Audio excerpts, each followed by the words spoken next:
¿Qué significa el pasado? ¿Qué rol cumple la memoria? ¿Cómo nos configura? ¿Estamos hechos de recuerdos? Nosotros somos los mismos que habitamos esos otros espacios del pasado. ¿Qué significa olvidar? ¿Qué es el yo? ¿Qué es la identidad? ¿Cómo se ha configurado el mapa de mi rostro? ¿Qué significa una máscara? ¿Qué relación hay entre el azar y la necesidad? Entre el instante y su fugacidad inherente, constitutiva, propia, y el tiempo como un río que fluye, que no se detiene, que en su cauce nos arrastra, nos envuelve, nos aniquila. ¿Qué vínculo, qué relación, qué podemos pensar entre la identidad como un territorio conquistado, habitado, construido, y la errancia, el vagabundeo, la transhumancia como un andar que no se dirige a ningún horizonte?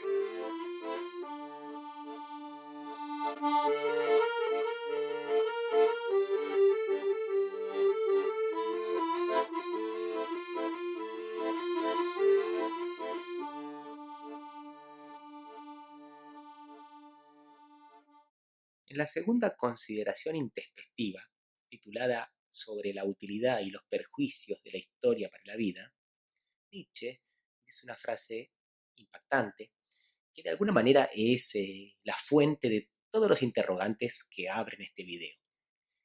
La frase dice: quien no sea capaz de detenerse en el umbral del instante, olvidando todo el pasado y todo el porvenir, jamás sabrá qué es la felicidad. Un poco en este texto Nietzsche lo que está buscando es pensar la historia, pensar el pasado y pensar nuestra relación con la historia sobre todo. En un siglo plenamente historicista, él va a decir que la historia es una enfermedad de la que hay que curarse.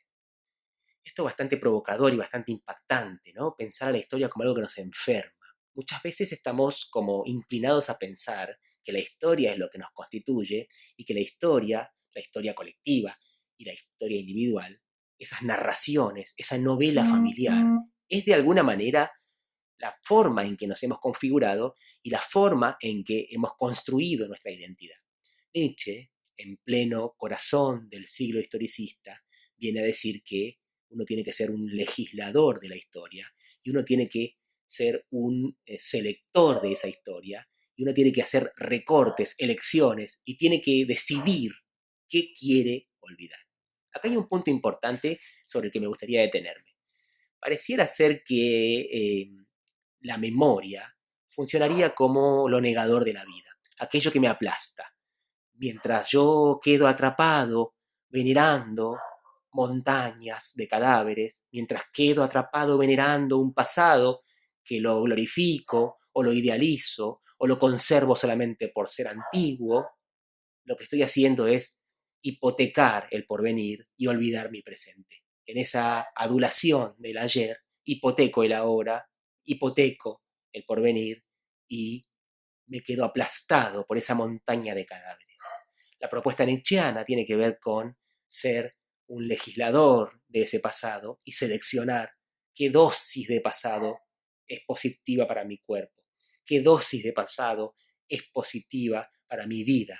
La vida sería como el gran juez que elige qué cosas recordar y qué cosas olvidar. La vida, esa potencia oscura que se desea a sí misma, es el único juez respecto al pasado. Ni la verdad, ni la objetividad, ni la acumulación, la vida. Aquello que no contribuya a la vida, o aquello que vaya en contra de la vida, o aquello que nos disminuya, o aquello que sea un peso excesivo sobre nuestros hombros, tiene que ser olvidado. De alguna manera el olvido está asociado con las potencias vitales, con la energía, con el diseño de lo real.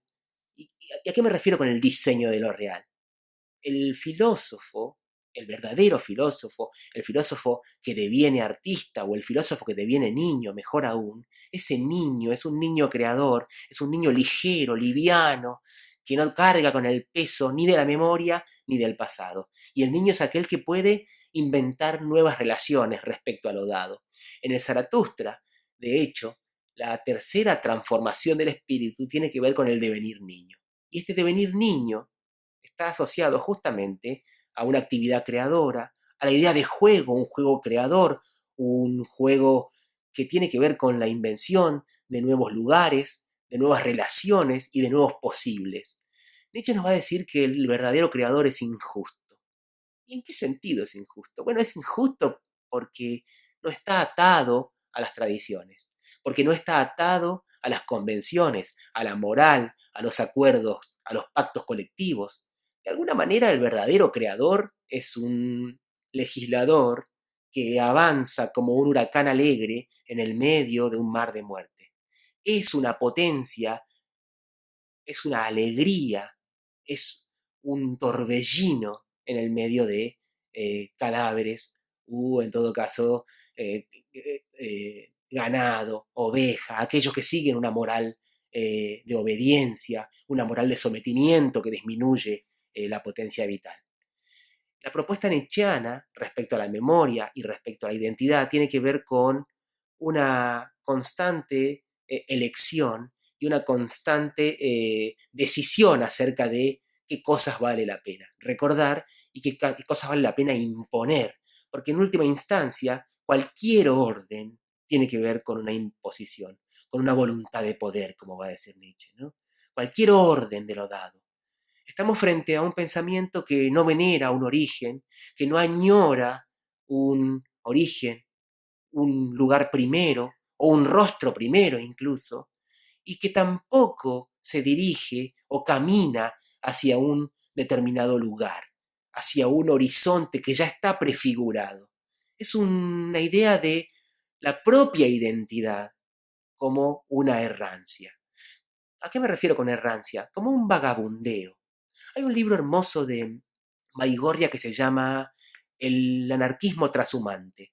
Y ahí un poco la idea está muy cerca de lo que estoy tratando de decir, ¿no? O sea, la idea de salir a andar, de recorrer, de atravesar el desierto, por seguir con la metáfora de la errancia y del vagabundeo, es la idea de emprender un viaje que no tiene un fin determinado. O entender la propia vida como ese tránsito, esa extranjería en la que salgo a andar, en la que soy un legislador, soy un niño que juega, que no, incluso no se atiene a las consecuencias de lo que va haciendo.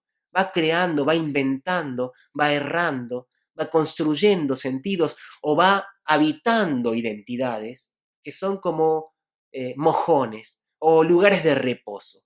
La identidad, cualquier verdad, cualquier teoría, cualquier modelo que me sirva para explicar el mundo, cualquier eh, cualquier arquitectura filosófica es solamente un reposo o algo fugaz, algo que habitamos de manera transitoria y que luego abandonamos en este proceso de errancia o en este echarse a andar, ¿no? Entonces, la memoria tiene que ver con un peso que cargamos los animales humanos. Borges también decía que el animal es eterno porque vive el instante.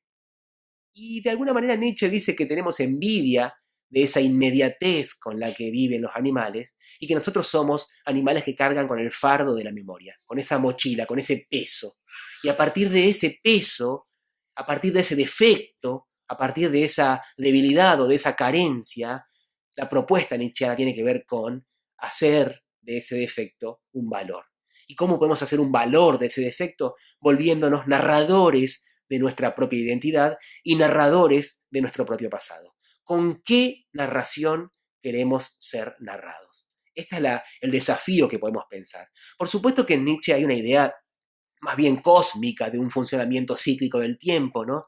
Del eterno retorno, pero es posible hacer lecturas que tengan que ver con una dimensión ética, es decir, con una disputa de sentidos y sobre todo con una responsabilidad que hay que asumir a la hora de estar vivo. ¿Qué significa esto? Que si se me apareciera un demonio y me dijera, todo esto que has vivido se te repetirá por la eternidad y volverás a vivirlo una y otra vez en el eterno ciclo del tiempo, si me dijera eso un demonio, entonces yo lo aceptaría de buena gana. Si es que he vivido una vida intensa, apasionada, una vida donde he decidido el orden, donde he narrado, donde me he vuelto autónomo y donde he construido una nueva forma de estar que responde a mis propios valores. De alguna manera, el héroe nietzscheano, este filósofo niño, este superhombre, es alguien capaz de trascender lo dado, es alguien capaz de imponer sentidos, es alguien capaz de construir nuevos valores y vivir en función a esos valores, y es alguien que está orgulloso de cada segundo de su vida. Esta idea de este segundo que ahora vive se repetirá, de alguna manera es un desafío. ¿Estás viviendo de forma tal que estés dispuesto y estés dispuesta a que se repita por la eternidad? Esta pregunta, que en principio podría parecer paralizante, y de hecho lo es, esta pregunta nos empuja a un continuo renacer. Pero no renacer para corregir el pasado, renacer para volver a vivirlo exactamente como ha sido. Aceptar el azar, aceptar el devenir, aceptar la rueda del mundo y aceptarlo con una alegría danzante. El amor fati, el amor al destino. Elegir todo de manera eterna. Este es el peso ético que Nietzsche deposita sobre nuestros hombros. Unos hombros que tienen que volverse livianos. Livianos respecto a la tradición, respecto a Occidente, respecto a la metafísica, respecto a la tradición filosófica. Contra toda la tradición filosófica, crear nuevos valores. Contra toda la tradición de la moral cristiana, instituir un nuevo orden. Contra la seriedad de los argumentos que no vivifican la risa disolvente. Contra los argumentos que no vivifican, es decir, un saber puesto al servicio de la vida, otra vez, ¿no? Pareciera ser que aquello que fundamenta un gesto, un saber o incluso una identidad es solamente si favorece, si contribuye, si potencia y expande mi vida, ¿no? Frente a este Dios que me da ese anuncio tan potente, tan paralizante, lo voy a aceptar si he podido trascender algo que es demasiado humano, si he podido ir más allá de lo dado, si he podido volverme un niño, entonces ese anuncio va a ser un anuncio de alegría, va a ser el anuncio de un renacer para repetir. Ligereza, azar. Entonces, frente al pasado y frente a la historia, un olvido o una dosis de olvido necesaria. Y frente a la seriedad, la risa. Y frente al culto del espíritu, el cuerpo danzante. Y frente al más allá, la tierra, la sangre, aquí, ahora, mis pies en la tierra anclados, acá eligiendo, acá repitiendo cada segundo como si se fuera a repetir por la eternidad. Ser niño, ser un niño. La verdadera madurez del hombre, dice Nietzsche, es jugar con la seriedad con la que lo hacía de niño. Y solo creería en un Dios que supiera danzar. Muchas gracias.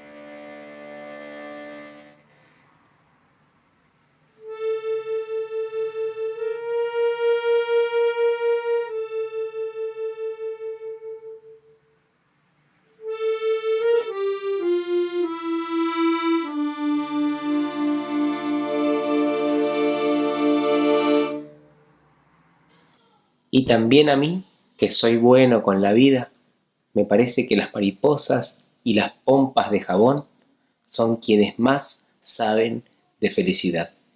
y quienes son de su especie entre los hombres.